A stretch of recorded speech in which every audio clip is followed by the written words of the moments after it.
This podcast is sponsored by nobody. Hey dudes, welcome to Splat from the Past, the only 80s themed horror sci-fi show where things can get totally radical. Now today I will be talking to a great writer and director, and I'm talking about Steve De Jarnatt. Steve wrote the original draft of one of my favorite comedies of all time, and he gets a co-writing credit on Strange Brew, the Dave Thomas and Rick Moranis movie of the Mackenzie brothers, celebrating its 40th anniversary. We're going to talk about that today. He also directed the quirky sci-fi action comedy Cherry 2000 with Melanie Griffith. Very underrated movie. Also, Miracle Mile, the apocalyptic thriller with Anthony Edwards and Mare Winningham, many years before they got married. And he's also done work in television, the Alfred Hitchcock Presents reboot in the 80s. He did the American Gothic series, very underrated scary series from the 90s. And he's done a lot of TV work, Strong Medicine, Nash Bridges, Lizzie McGuire. He's done a lot of that stuff. We're going to talk about some of that stuff today, and it's going to be a great talk. I cannot wait. So, here is my interview with Steve De Jarnatt. Hey, Steve, welcome to the show. How are you today, sir? Oh, pretty good. Not too bad. Awesome. This is such a great honor. Thank you so much for taking the time today. Okay. I don't know how much I have to say about Strange Brew, but I'll give you my 2 cents. Well, don't worry. I got plenty more to ask besides Strange Brew. So, going back in time, I heard you say in a previous interview that you didn't grow up being a movie person per se. You were an athlete. You ran track and field. So did you want to be a pro athlete at first?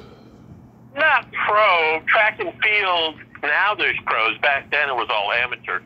I played all sports, and then I sort of specialized in track.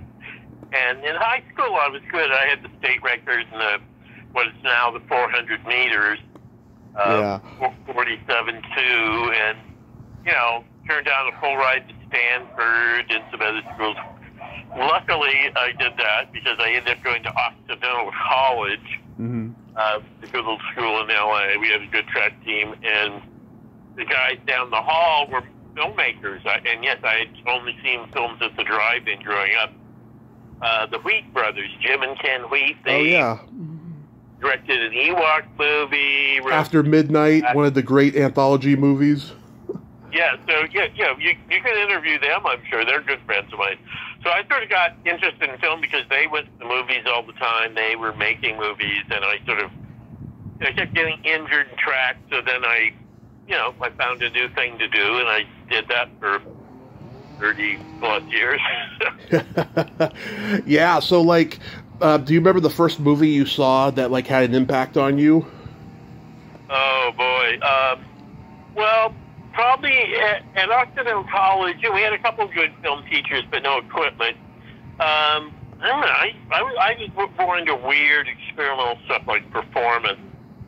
But I also remember seeing 5 Easy Pieces in Westwood, and I just thought, I'm going to make movies. Filmex was a big deal back then, which was this great film festival in L.A. Sort of the equivalent of Sundance. And so I remember going to the first showing of that, the last picture show, sitting behind Jack Nicholson, and then, 6 years later, I had a short that played at Filmex, and I literally went overnight from being a busboy in Highland Park to being a Hollywood director after my movie played there. So that's what you do. You get inspired by something, you set a goal, and then hopefully you go make it at some point. Yeah, wow, yeah, because back then there was no internet. People could, make that dream happen if they just worked hard enough. Without the aid of the internet, it's a completely different time. There weren't as many people doing it, and my film school was Filmex. Sherwood Oaks Experimental College on Hollywood Boulevard was great. Gary Shusett. Organized that. Robert Town would come, and all kinds of great people. It was just upstairs on Hollywood Boulevard. So where I went to the AFI in 1975, although I dropped out to make my showcase short. And then the Z Channel, which is a documentary on, and I worked at BBS. That made 5 Easy Pieces, pictures as a projectionist later in the 70s, and that was kind of my film school as well. Yeah. Wow. So, like, Robert Towne, did he, like, come to give lectures? Yeah, come, do a Q&A and talk and build a thing. I mean, you should really check it out. In fact, there's Gary, is no longer with us, but one of my Facebook friends, Caroline, she sort of runs it now. It was a great place. It really was. They had the best guests. Yeah, that's so cool. You did a short film called Tarzana, and you had some legends in this film. Edie Adams played a hooker. You had Timothy Carey, Eddie Constantine. You even had Kate Murtaugh, who most people wouldn't remember. She was the waitress on the cover of Supertramp's Breakfast in America album. Yeah, she was the madam in Farewell My Lovely. I had Charles Knapp, who was the coroner in Chinatown. Carl Stryken, who was a fellow. I know Carl. in my class at AFI. He was an AFI student. I gave him his first role. He's a very nice guy, Carl. He's a great guy, yeah. I met him at a convention, and then I interviewed him a year later. He was a really nice guy. Yeah.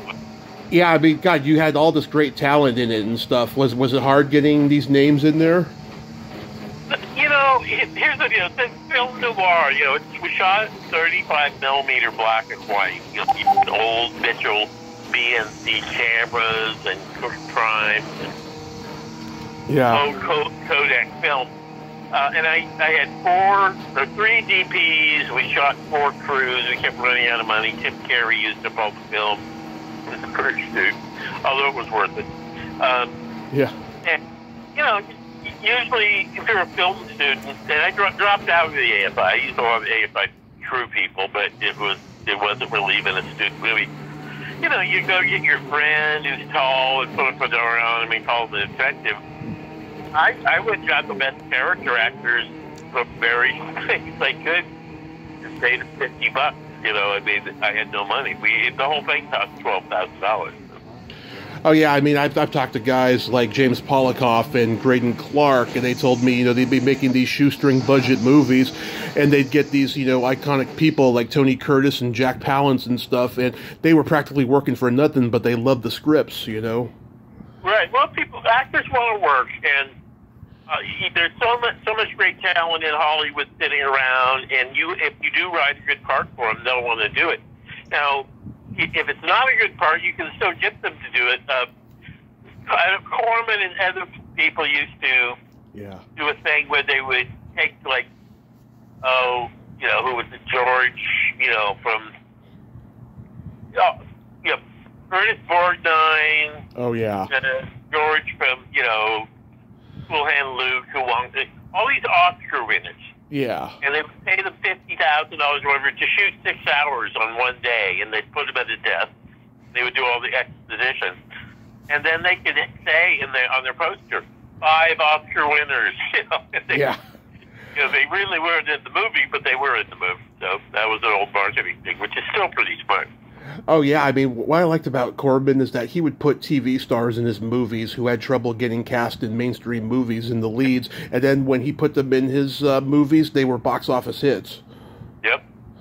David Carradine, a lot of people. Shatner. Yeah. So how does Strange Brew come to you? Well, I wrote my main thing, and I don't mind talking about it. I like talking about other stuff because I sort of get exhausted talking about Miracle Mile. Yeah. It's sort of my main thing. But I wrote that right at the end of 1979. I was getting ready to make the Hells Angels movie that I discovered Mickey Rourke for that fell apart. And I had a call. Joel Silver actually put Strange Brew together. Wow. He's not credited on it. But Belushi had just died. Rick and Dave were, you know, it was very troubling to have somebody appear like that, go under. They were going back on the show, so they weren't in the mood to write anything. And Joel was the guy who was going, it's got to be a Bob and Doug movie. It's got to be a Bob and Doug movie. So he sent a couple of scripts of mine up there, and, you know, they read various writers, and I got the gig. And I flew up to Toronto, stayed at the Park Plaza Hotel for a couple months. And, you know, they were on the show. So, you know, we'd get together and kick around things. And basically, Joel said, MGM will make this movie. We need a script in 2 weeks. So somehow the Hamlet and the Brewery, Rosencrantz and Guildenstern, or Hoser's A concept was, well, let's try that. So I wrote the first draft in 11 days. Mm-hmm. I remember I had a blister on my foot, and I went and ran 10 miles, and then my foot got infected. I have a blister within a blister. So my leg was propped up, and I just blasted up the script, which scene to scene is the movie completely. And MGM committed to making it. Now, then they actually hired me to direct it, you know, so I had a deal to direct it. It went as a Canadian movie, and they were always going to direct anyway. It's their thing. I mean, I like to say you know, there's a track analogy. I ran the opening leg of the relay and passed the baton. So I got it started conceptually, and I can't remember. I know I brought Paul Chadwick, my storyboard guy, mm-hmm. and who's, you know, a Dark Horse Comics guy now, does Concrete. And David Snyder, who's a good friend of mine, came up to be the production designer, who was the art director of Blade Runner. Mm-hmm. But it was a Canadian movie, so they paid me not to direct it. And I think I got $50,000 to not direct it. It's a good job.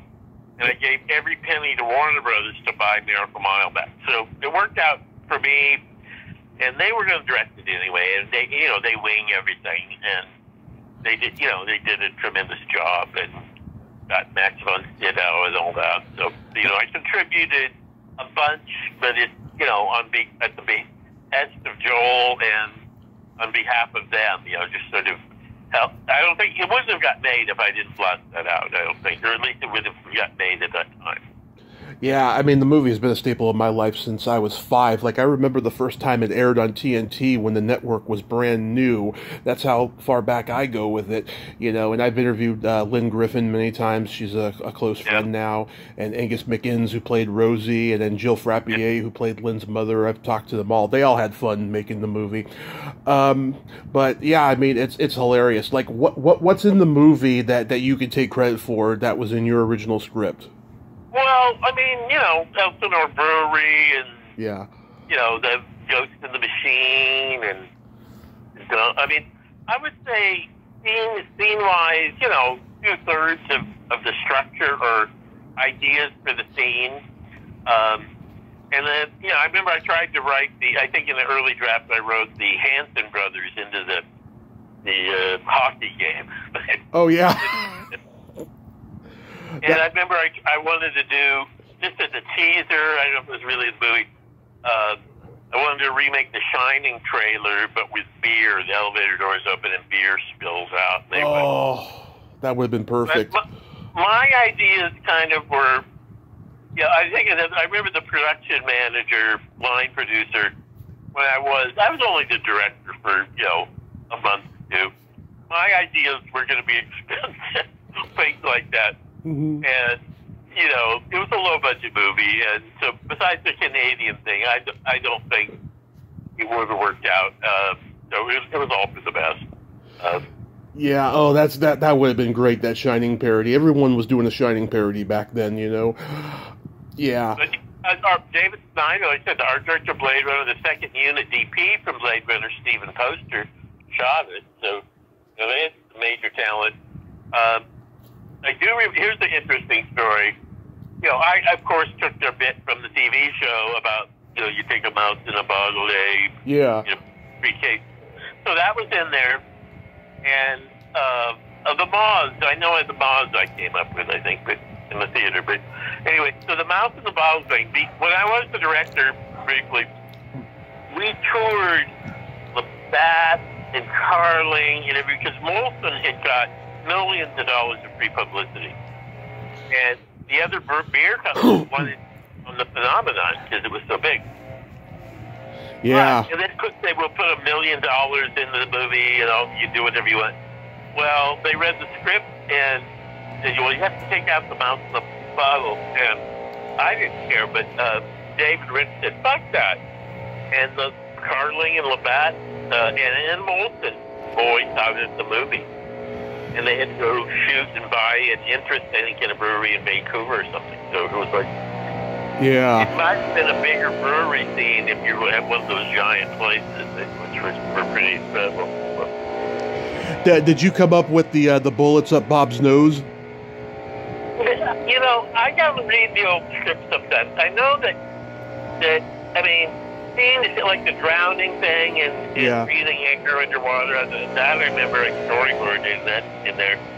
But all the dialogue, they're going to improv and they're going to tweak stuff. Yeah. So I would say we're credited, and that was always it's going to be free credited writers. And story-wise, I think I'm equal to them at least, and then script-wise, it's like it's almost all their dialogue. Yeah, there's so much good stuff in there. Bob, blowing up after drinking all that beer at the end. He's like a balloon. Yeah, I love that. I love hose head flying. The chocolate milk. I know I wrote the McClavier keyboard that the scientist with Max Montito was playing, because that was a Canadian or a Toronto company. I was supposed to get a free one. It was supposed to compete with the Synclavier that had done the Exorcist score and stuff. And so I wrote that into the movie, and it was supposed to be a free one, but they went out of business. So. You probably couldn't get away with bribing the fat secretary with donuts today. I know, and that's too bad. But yeah, I think that all the scenes like that are.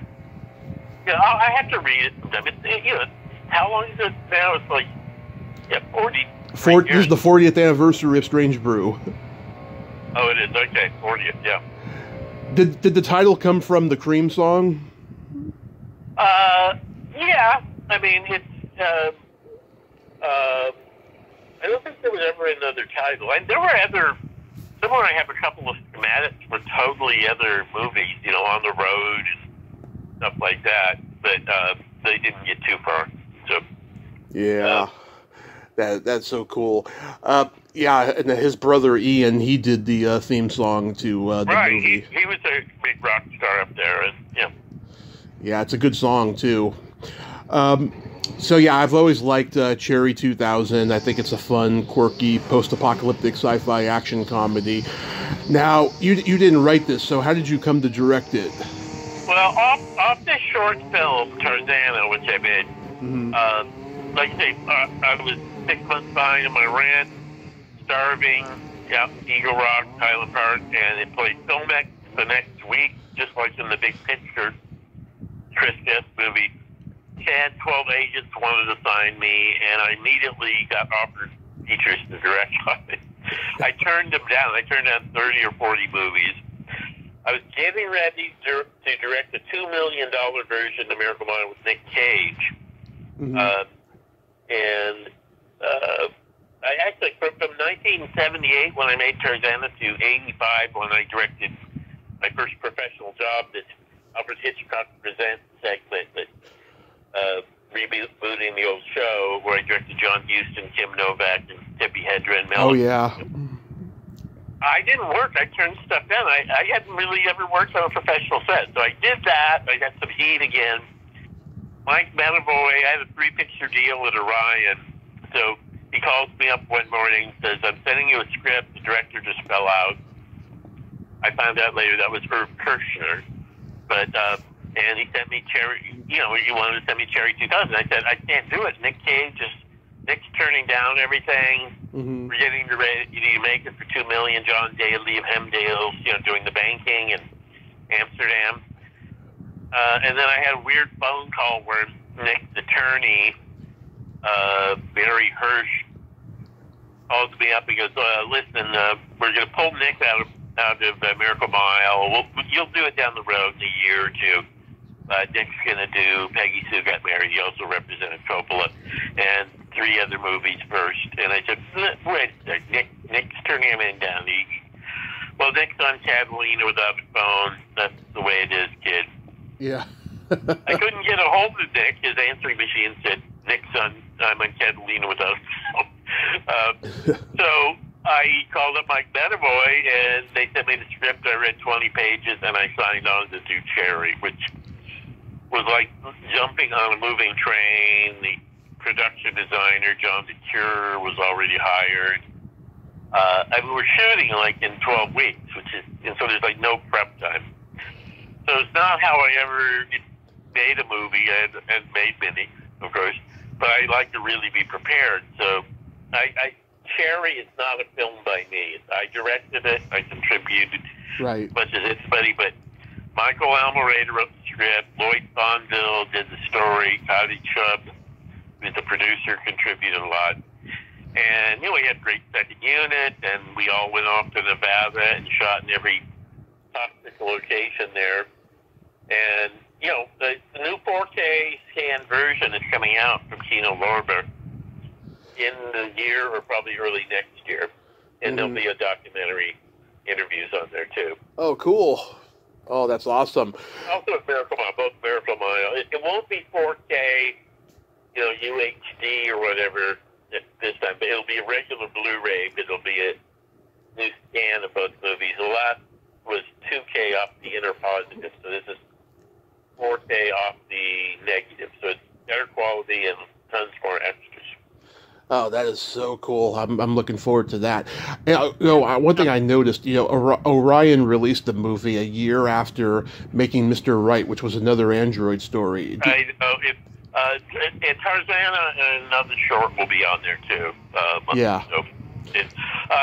So not only that, they had another robot movie, and then they had the best robot movie of all, or at least one of them, RoboCop. Yep. So, if you're going to market something, you got Making Mr. Right, which is a fun movie, and Laurie Frank, a friend of mine, wrote it. I love her. Yeah, she's great. It's a nice movie. Cherry's a nice movie, but, you're going to put your money on RoboCop, and they wisely did, and Cherry went into obscurity until HBO used to play it constantly, just play it all day. Yeah. And people saw it, they got a cult following, but, it was a big money loser. And then my stock in Hollywood plummeted. I mean, I still offered a few things, but I put everything into making Miracle Mile, and then I went into television and worked for 15, 16 years. Did Ben Johnson and Harry Carey tell you John Wayne stories on set? Oh, yeah. Yeah. Dobie Carey was great. They were the best. Same thing. We had a great supporting cast in that, too. Yeah, I noticed you had Jennifer Balgobin playing the Glory Hole clerk. She's been on my bucket list for a long time. She kind of disappeared after she wrote a novel 10 years ago or something. She's a sweetheart. And she was in Contact and Repo Man, Weird Science. She's as good as anything in that. And what was the science? Where they bring back the My Science Project? Is it My Science Project? Was she in My Science Project? No, she was in Weird Science. I know that. It's Weird Science, yeah, where her and Wes from Road Warrior come in. He has her come in on a collar with a chain, and then they apologize when they leave. Yeah, Weird Science. Yeah, with Michael Berryman and Vernon Wells there. Yeah. Yeah, Vernon Wells. So I've met him. He's great. He's a sweet guy. Yeah, I've met him at a con, and I've had him on and stuff. Yeah, Brian James and Tim Totterson, they were both in Nam together, and here you got them in a movie. Yep. Yeah, they loved being out there together because they're old buddies. They were great. Yeah. So I have some nerd questions about Miracle Mile. I know you're sick of talking about it, but I'm fine. It's just, I don't know if there's a lot I can say freshly, but you'll come up with something. So, yeah. I'm curious, as a lover of old creature feature movies, what was it like working with John Agar? Well, I kind of have the scene where he hits this giant balloon brain, that I'm just straight from Planet Arrows. Was a sweetheart too. He had his demons back in the day, as he will tell you, and then he got reformed. Yeah. He was married to Shirley Temple, but yeah, he was a sweetheart. He was great. Yeah. Oh my God. And Joe Turkel, he played the elevator man. I almost met him at a HorrorCon in 2020, but then the pandemic hit and it was canceled, and then he died, about a year ago or so. Yeah, no, he's not actually in the movie. He's in the outtakes, in the extras of the Kino release from 2015. Right, he was cut. I knew it was never going to make the movie while we were filming it. It just didn't. It was my fault. On paper, it was good. It didn't play, and it was too frustrating to an audience to separate, to delay things any further. So it didn't work. It wasn't his fault. It was sometimes you write stuff that's good on the page, and then you see it how it's playing, and you go, "We're not going to use this. We're not going to do this." Did you know then that Anthony Edwards and Mara Winningham would in the future get married? No, they were good friends. She was married. They're both married. Yeah. He had 5 kids. He had 3 kids. And, they were friends. Both Tony and I went to bat and fought for mayor. I think John Daly of Hemdale wanted, some starlet or something. I can't remember who. But although we made an offer to Roseanne Arquette, I think. Because once she came running up to me at a party, she goes, "Why wouldn't you let me read for Miracle Mile?" I go, "What do you mean? We offered you $500,000. Her agents had never told her. Oh boy, yeah, that happens in Hollywood sometimes. A lot.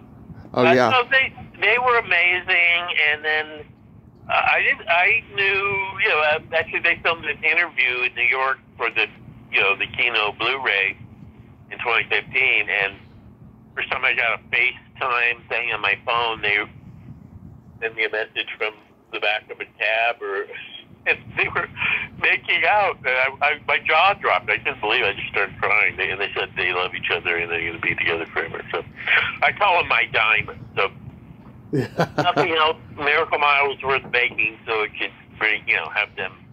Yeah, they were coming off of, being a part of the Brat Pack era, and they were looking to do something more mature at that point. Well, Mare at the time, she really wasn't. She got categorized as Brat Pack. She was the queen of TV movies. She did Emmy-winning big TV movies, and then she was in that Brat Pack movie, so she got thrown into that. And Tony, same thing, was kind of, Top Gun made him a box office. Made him, a studio say, great, he can start a movie. And then of course, ER, I just directed some ERs. I didn't direct one that he was on, but yeah. And did Paul Salmon work on one of your movies? No, but he did the Cherry behind the scenes documentary, which I'm barely in. They came out to film in the last weekend. Okay. Had 3 or 4 sets going on. I'm literally running that. You barely see me in that. And I know him from Blade Runner stuff. The Blade Runner storyboard artist Sherman Labby is a friend of mine, and his widow Kathy Morrison is a very good friend of mine. I helped her produce, the most complete set of Blade Runner storyboards, and we sold about 30, 40 copies of that. Yeah, I've talked to Paul. He's a good guy, and he knows where the bodies are buried in sci-fi and horror. Oh yeah, and he was trying to put together a book deal with some company in England for the storyboards. So I met with him on other things, but and he did come out to on the set, like say on the crazy last few days when, you know, we were out of money and we're just running around grabbing stuff trying to get that. Yeah, going back to the Alfred Hitchcock Presents reboot that you did in the 80s, you did the pilot and you did an episode called Arthur the Gigolo. Yeah, so were those good experiences? Was the network on board with them? Well, you know, like I said, I made Tarzana, you know, the down and dirty way where you just grab a crew together and you shoot for 3 days or 4 days. Totally non-professional, although we got an incredible look for it. So turning down all this stuff, I was kind of a cocky guy to town, you know, was offering me everything. And I was perceived as this snooty auteur. And I just wanted to make Miracle Mile. It wasn't like, you know, I didn't think of myself really as directing other stuff. So then somebody who's seen Tarzana, Chris Crow, was doing this reboot. It was a 4-part TV movie. It wasn't a show yet. And I lucked out. I got the best story, Man from the South, which of course was originally Steve McQueen and Peter Lorre, Roald Dahl story. And I was the last one to shoot. The other 3 directors that were going ahead of me were big TV vets. They'd all gone a day over schedule. I was the student filmmaker, so they were totally panicked. And, you know, we had this incredible cast. You know, John Huston, Kim Novak, Tippi Hedren, Melanie Griffith, Stephen Bauer, Scarface, her husband, Jack Tebow from Escape from Alcatraz, Danny De La Paz from Boulevard Nights. So we're shooting in Vegas, and the script had been locked, and I kept tweaking. We said, listen, no, leave it alone. You approved it, don't touch it. But we then got a big high roller suite in Caesar's Palace, so I had to change interests as an actor, and they almost fired me the day before shooting. They said, you changed the script. I said, well, I had to. We're coming in upstairs and blah, blah, blah. So I talked them through it. Plus, when they arrived in Vegas, the whole, you know, out team comes in, the producers and everybody, and they're absolutely panicked. Just everybody's gone over schedule on the novice. So they go, what's your shot list? What are you doing? What are you doing? And I had brought Paul Chadwick, storyboard guy, up for a week. And I've also blocked everything with stand-ins and taken still photographs of every shot and movement of the whole thing. I took them around a corner, and I had the entire wall of both storyboards and stills of exactly what we were shooting. And I was the only one who came in on the schedule. And at the beginning, it was rough for a very beginning because the DP was a TV guy, and I said, you know, I want red light on the red carpet and a blue light on Houston's blue suit. I want to go for a Technicolor look.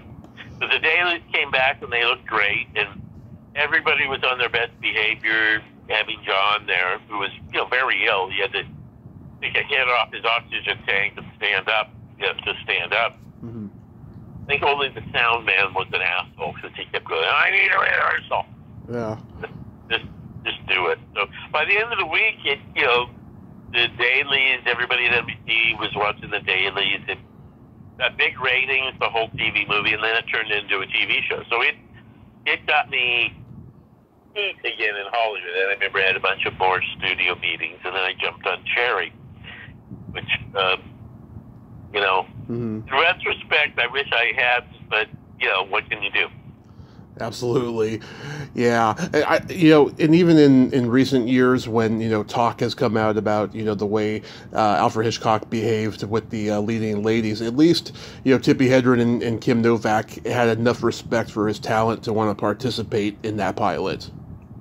Yeah, and of course, he's not around. It's just his legacy. But, and Universal, of course, you know, produced it, and they were the home for all that. So it was amazing, and you know, it was the old Vegas, the old Strip, and we could, you know, Cherry was shot primarily in Vegas too, and then everywhere in Nevada.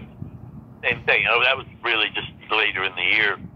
It was a very different time. It doesn't exist anymore, but it was great. Yeah, and I was a huge fan of American Gothic when it was on. I mean, oh man, Gary Cole with just one look was just terrifying as that sheriff. How was working on that show? Well, I my TV things. I ended up writing a bunch of pilots. I was on a George R. Martin show that never actually aired. They'd done a pilot, Doorways, which Sliders completely ripped off. So I'd written a script for that, and then I went on X-Files in the beginning of the second year, and then Fox. I left to go do my own pilot for Fox about a rock band playing on Rules, and then I was on the Kindred, which was a Fox vampire show, spelling show, and then I left that to go do American Gothic. And just on the back nine, and then it got canceled. So, I was on staff, but it didn't last that long. I was never on for a full season.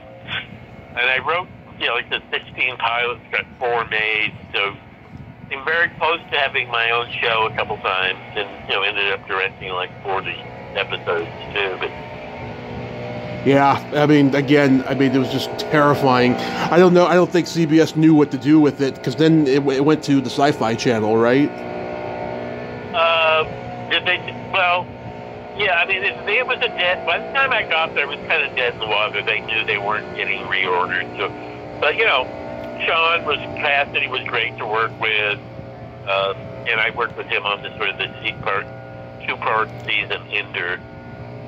I had worked the Sword of Destiny, in sort of Longinus into it, which I don't think we used, but then he used that in his, his medieval show that had Heath Ledger in it.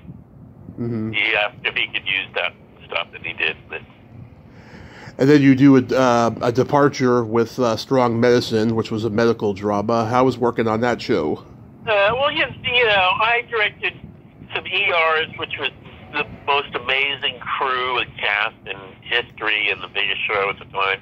And, they could do anything. I was very prepared, but they could, do one of those long one-ers that goes on for, 6 pages in no time before you don't even have a chance to pee. Strong Medicine, I was the main director at the beginning. The cast and crew, they could not do it. I tried to do, they wanted me to put an ER, and we're shooting under fluorescence, same thing. Cast didn't know their line, and the crew couldn't do it. The sound man couldn't get out of the way. So, I had to readjust, and it got frustrating. It was, some of the episodes I enjoyed. Some of the supporting cast were really good. Troy Kotzer, who won the Oscar for Kovac, did an episode with him and his wife, and who else? Diane Ladd. But it was sort of doing the same thing, but I don't have any of it on my reel. Let's just say that. It's okay, but it was being a half director. What I never wanted to do was. And I ended up doing Lizzie McGuire, which was fun. Yeah, which I'm going to ask about, because that's an even further departure, because now you're doing, a kid's comedy. Yeah, my evolution from movie tour, after that Hitchcock thing, Universal offered me $300,000 a year or something to write, direct, and produce television. Now, not everybody was doing TV at the time. Yeah. I turned it down. I didn't have to do anything. My agent thought I was insane. I said, well, I want to do features. So I took a job to write Jaws 4, even pissed them off more. And it was just arrogant and stupid. It's like, I can have an overall deal. They can't make me do anything. And, I was snooty looking at television. Of course, later I'm doing all this television and then ending up on a kid's show, which you never in a million years would have got the earlier me, the arrogant me to do, and it was the most fun I ever had on set. We just do. Now, not any great shakes filmmaking wise, but it was fun. So they ask you to do Jaws 4, and they want you to direct shows like Mike Hammer and Magnum P.I. and Simon, all the Universal shows at that time? Probably, and developed stuff. I can't remember. I mean, they just, the other episodes of the TV movie were good, but, the one I got, mainly because of the story and the cast, but I also delivered. It had Basil Polidorus score it, and, it dazzled, and so they probably would have had me directing pilots and creating shows, I think, and directing other episodes, too, but... Yeah. But I had to make Miracle Mile. So if I would have taken that, I probably wouldn't have, done Cherry, and I just would become a TV guy, and made a ton of money, and got married 3 times and lost 3 houses, and because that's what happens to TV showrunners. But it worked out okay. So. Yeah, Bobby Carradine, working with him on Lizzie McGuire must have been great. He was fantastic. Everybody was. And Sweet I know guy. a pilot with Dan Rogo, who produced a big Disney pilot, sort of a Men in Black thing. We filmed it. I didn't get to direct it. The director went $1 million over budget. But then Stan, same thing. He had done all the prestige TV pilots and Middle Ages and a couple shows. And then same thing. He ended up doing his thing and had the time of his life. And I did another intro for him, like 29 Down in Hawaii a few years later. But so what do you got going on these days? well, I chose to get off the train about 2010 or something. Just because now you have to do all this work, you get a job. It was starting to be that way back then. And so I went back to school, got a master's in creative writing and writing fiction. I have a great short story collection out, Grace for Grace, which you can find on Amazon or the University of Chicago website.